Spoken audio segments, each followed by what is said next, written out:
Please click like and subscribe and that little notification bell for the next episode.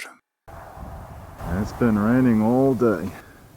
We're heading right into rain. It's been raining just like one little spot without rain.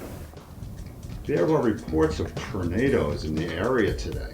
And if you look closely, there is rotation in the cloud. About an hour after we passed here, tornadoes touched down. Since we want to pick up the old road where we left off in Flagstaff, We took a left onto Route 180 where 180 and Road 64 split. Road 64 takes you to Williams. this part of the country is very elevated, so the clouds appear very low compared to the coast. Route 180 rejoins the older Route 66 alignment very close to Granny's. Now the old road merges again with Route 40 at exit 191 as we travel west. The old road reemerges at exit 185 around Belmont. The old road is dirt and gravel and is called Brannigan Park Road. This alignment is dated 1931 to 1941. The 1921 to 1931 alignment is not drivable. We drove by the 1906 Parks and the Pine General Store. Past Maurice's cafe and motel that used to have an auto court. Because of the weather, we had our eyes open for those forecasted tornadoes as we headed our way towards Williams. The skies started to clear as we approached Williams at an elevation of over 6,700 feet. We pick up an older alignment at exit 165 as we headed our way to downtown Williams. And we just entered Williams. It's known for being the gateway to the Grand Canyon, even though we took Flagstaff route. When you come into town, you see the famous Rancho Motel. Going east to west, and the last thing you see going west-east is the Mountainside Inn. Although we had no speaking appointments, the people of Williams were very anxious to talk about their attraction.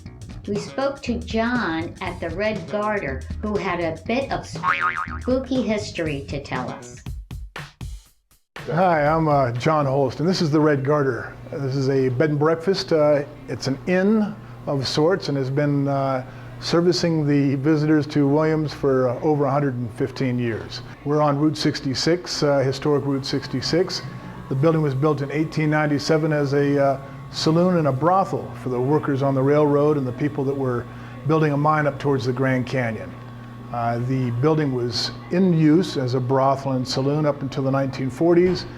And during the Route 66 era, it welcomed a lot of folks that were coming through town. The use of the building changed quite a bit. It's been everything from a tire warehouse to an antique store. And for the last 16 years, it's been a bed and breakfast with the name Red Garter. We have here at the Red Garter what is sometimes known as the ghost or Eve. One of the things that brought that up is this early photograph of this room that we're in. This is from 1934. The old man is here with his 25th child, Carmina, and his 5th wife.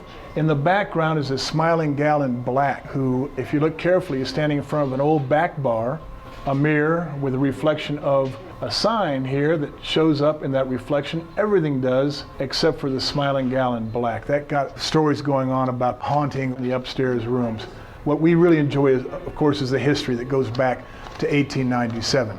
With or without a ghost, it's fun to have people come and relive that history so well they actually think that people perhaps are still hanging around from that time. Route 66 has no shortage of ghosts, ghost towns, ghost murals, haunted buildings are everywhere. But our next stop is the Grand Canyon Brewery to test their brews and to take their tour. And it's the famous Cafe 66 here on Route 66 in Williams. Talking to John at the Cruiser's Diner. The Cruiser's Diner, it's called the Cruiser's Diner, right? It's Cruiser's Route 66 Cafe in downtown Williams. There we go. And now this particular restaurant is a landmark here on Route 66. It's all designed to replicate what you might have seen here about 50 years ago. Yeah, the whole idea is to give people that feeling that they used to get on Route 66, but give it to the new generations, and so people don't forget about us here on Route 66. Beautiful. So Cruisers originated in 1939. It's an old filling station. So once it was bypassed, the town ended up dying down as far as traffic going through town. So the need for filling stations in Williams was decreased. Therefore, somebody picked this place up and turned it into a restaurant. Originally Tiffany's Route 66, turned into Cruiser's Route 66 Cafe, and has been as such. Three brothers purchased the place in 2006, John, Josh, and Jeremy Peasley, and we still own it today and offer everything that you would experience or expect to experience from Route 66.